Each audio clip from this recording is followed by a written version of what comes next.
بسم الله الرحمن الرحيم نحمده ونصلي على رسوله الكريم اما بعد فاعوذ بالله من الشيطان الرجيم بسم الله الرحمن الرحيم رب اشرح لي صدري ويسر لي امري واحلل عقدة من لساني يفقهوا قولي رب زدني علما۔ عزیز طلباء کرام السلام علیکم ورحمۃ اللہ وبرکاتہ۔ ہم آج المعلقات السبع کا سبق نمبر 18 پڑھیں گے اور اس سبق کے اندر ہم شعر نمبر 63 سے لے کر کے شعر نمبر 66 تک کے 4 اشعار کو پڑھیں گے۔ تو آئیے ہم کتاب کی طرف جاتے ہیں اور سبق کی ابتدا کرتے ہیں۔ سب سے پہلے ہم عبارت کو پڑھتے ہیں فَعَنَّ لَنَا سِرْبٌ كَأَنَّ نِعَاجَهُ عَذَارَ دَوَارٍ فِي الْمُلَائِمِ مُزَيَّلِ۔ فَعَنَّ لَنَا سِرْبٌ ہمارے لیے ایک ایسا ریوڑ ظاہر ہوا كَأَنَّ نِعَاجَهُ گویا کہ اس کی جو گائیں ہیں عَذَارَ دَوَارٍ وہ دوار بت کے دوشیزائیں ہیں جو دوار بت کے گرد گھومتی ہیں۔ الفاظ کی تحقیق کرتے ہیں ان یعن نصر ینصر اور ضرب یضرب سے انن وعننن اس کا مصدر ہو تو اس کا معنی ہوتا ہے سامنے ظاہر ہونا یا پیش آنا، اور سربن جو ہے یہ ریوڑ کو کہا جاتا ہے یا پرندوں کی ڈار کو کہا جاتا ہے۔ اس کی جو جمع ہے وہ اسراب آتی ہے، اور نعاج جو ہے یہ بیڑ یا گائے کو کہا جاتا ہے، یہ جمع ہے، اور اس کی جو مفرد ہے وہ ناجتن آتی ہے۔ اس کی تحقیق بھی پہلے گزر چکی ہے، جیسا کہ کلام پاک میں سورہ صاد میں اللہ پاک رب العزت فرماتے ہیں وَلِيَ نَاجَةٌ وَاحِدَةٌ، اور عذارہ جو ہے یہ جمع ہے بمعنی ہے دوشیزائیں باقرہ عورتیں، اس کی جو مفرد ہے وہ عذرا آتی ہے۔ اور دوار جو ہے یہ ایک بت کا نام ہے کہ زمانے جاہلیت میں پتھر کا بنا ہوا بت تھا، اور اس کے ارد جو عورتیں تھی وہ طواف کیا کرتی تھی۔ یہ ملائن جمع ہے اور اس کی جو مفرد ہے وہ ملاعتن آتی ہے بمعنی ہے دوہری چادر، اور مزیل جو ہے یہ باب تفعیل سے اسم مفعول کا صیغہ ہے بمعنی ہے کپڑے کا لمبا کرنا یعنی لمبا کپڑا۔ فَأَدْبَرْنَ كَالْجَزْعِ الْمُفَصَّلِ بَيْنَهُ بِجِيدٍ مُعَمٍّ فِي الْعَشِيرَةِ مُفْعِلِ۔ اس کا ترجمہ کرتے ہیں کہ فَأَدْبَرْنَ كَالْجَزْعِ الْمُفَصَّلِ بَيْنَهُ، سو وہ گائیں ایسے حالت میں پلٹ کر بھاگے گویا وہ سیپیوں کا ایسا ہار ہے کہ جس کے درمیان موتیوں سے فصل کیا گیا ہے، اور جو خاندان میں سے ایسے بچے کے گلے میں پڑا ہے جو ننیال اور ددیال کے اعتبار سے شریف ہے۔ اس کا ترجمہ کرتے ہیں کہ فَأَدْبَرْنَ كَالْجَزْعِ الْمُفَصَّلِ بَيْنَهُ بِجِيدٍ کہ وہ گائیں ایسے حالت میں پلٹ کر بھاگیں گویا کہ وہ سیپیوں کا ایسا ہار ہے جس کے درمیان فصل کیا گیا ہے، اور بجید معمن فی العشیرۃ مفعل جو جس کے درمیان ہار کیا گیا ہے اور جو خاندان میں سے ایسے بچے کے گلے میں پڑا ہے جو ددیال اور ننیال کے اعتبار سے شریف ہے۔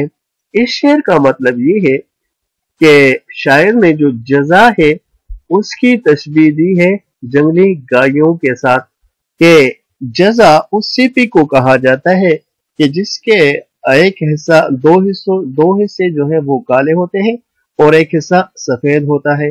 اسی طرح جو جنگلی گائیں ہیں ان کے پاؤں اور گردن سیاہ ہوتے ہیں اور باقی بدن سفید ہوتا ہے۔ اور دوسری جو تشبیہ دی ہے کہ ایسے بچے کے گلے میں وہ ہار ہے کہ جو چچاؤں اور ماموں کی طرف سے وہ شریف ہے، تو اس کے گلے میں جو ہار ہوگی وہ انتہائی قیمتی ہوگی۔ الفاظ کی تحقیق کرتے ہیں کہ فَأَدْبَرْنَ میں ادبرنا جو ہے یہ باب افعال سے صیغہ جمع مؤنث غائب فعل ماضی معروف ہے بمعنی ہے پیچھے مڑنا، پیچھے لوٹنا، جیسے کہ کلام پاک میں ہے وَاللَّيْلِ إِذْ أَدْبَرَ۔ اور جزعن جو ہے یہ اس سیپی کو کہا جاتا ہے کہ جس میں سفیدی اور سیاہی دونوں ملے ہوئے ہو، اور اس کی جو واحد ہے وہ جزعتن آتی ہے۔ باب سمع یسمع سے